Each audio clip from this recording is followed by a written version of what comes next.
in the vast corridors of the universe, or your local hospital, whichever you happen to be in, there exists a small red device of unimaginable importance. It doesn't warp space, bend time, or make tea, but it can save lives. This is the Fire Alarm Pull Station, the unsung hero of emergencies, often hidden behind a fake fern or inspirational poster.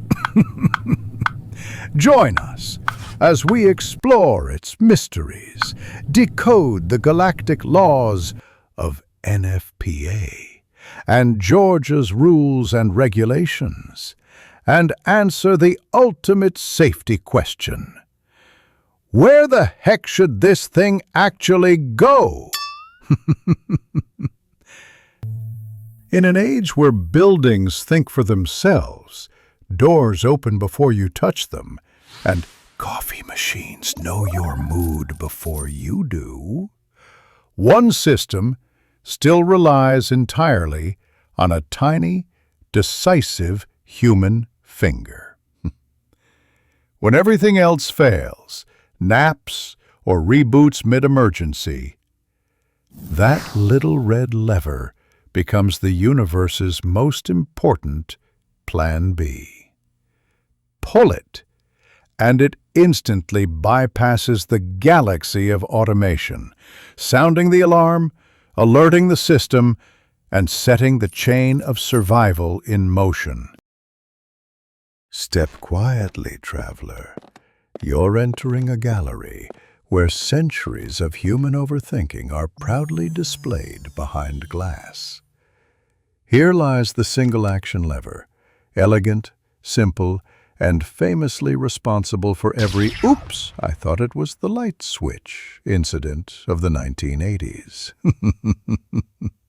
A few steps down, the dual-action model, because someone, somewhere, decided saving lives should require two motions and a little anxiety. And finally, the addressable era, where the system not only knows what was pulled, but exactly who did it, down to the floor, corridor, and maybe even their favorite coffee flavor. Each innovation tells the same story.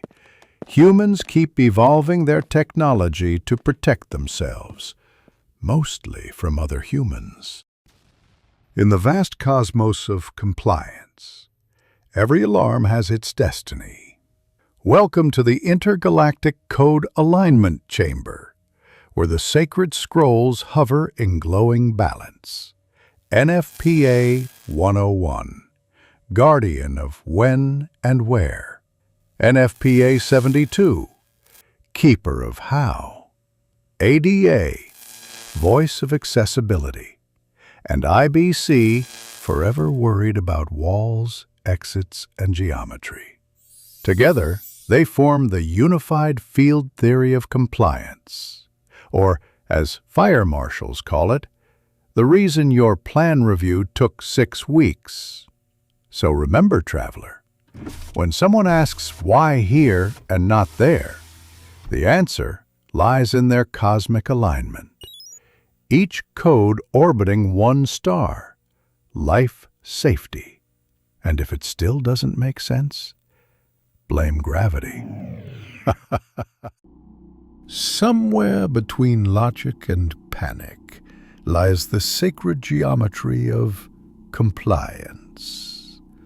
A pull station shall live 42 to 48 inches above the floor, because too high breaks immersion, and too low invites regret. Place it within 5 feet of an exit, ideally before your atoms begin relocating due to thermal excitement. And remember, never more than 200 feet apart, a distance designed for the brisk, mildly alarmed pedestrian. These are not mere dimensions. They are coordinates in the NFPA 72 star chart, guiding every pull station to its perfect cosmic alignment. In the cosmos of compliance, precision isn't just encouraged, it's enforced by beings with clipboards and lasers. Even 1 centimeter off, and you risk upsetting the galactic fire marshal. Ha ha ha ha ha ha. Every station must honor the path of egress, aligned with the traveler's escape route, never hidden behind the door of regret.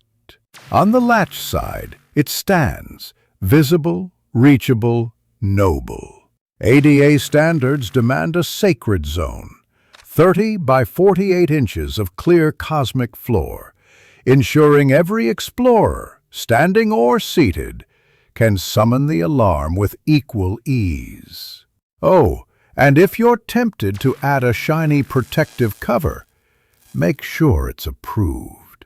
The last one that wasn't caused a galaxy-wide false alarm. And now, traveler, we arrive at the great debate of obligation.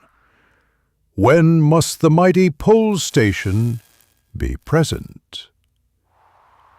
On educational worlds, it is always required, for even younglings with crayons deserve a fighting chance against combustion. In business sectors, the rule depends on scale, more than 3 stories or 300+ occupants, and you shall summon the Red Guardian by law. But in healthcare realms, placement is strategic, near those who guard life itself, not at every exit where chaos would reign. And should your building be blessed by sprinklers, rejoice, for the Galactic Code grants you a pass, but only if your alarm still shouts when water flows. And so, brave traveler, we reach the end of our cosmic compliance journey. You've learned when to install, how to install, and perhaps most importantly, whom to blame if it's installed wrong. Remember, even the best systems sometimes need a human, or at least a robot with Wi-Fi and good intentions. Consult your local AHJ before landing, verify your code edition, and always check your coordinates before pulling anything, especially levers. Because in this galaxy, safety isn't just a requirement, it's an adventure. Thank you for joining us on this intergalactic voyage through codes, corridors, and the occasional confusion of compliance. Safety doesn't happen by accident. As Samek once said, a long, long time ago.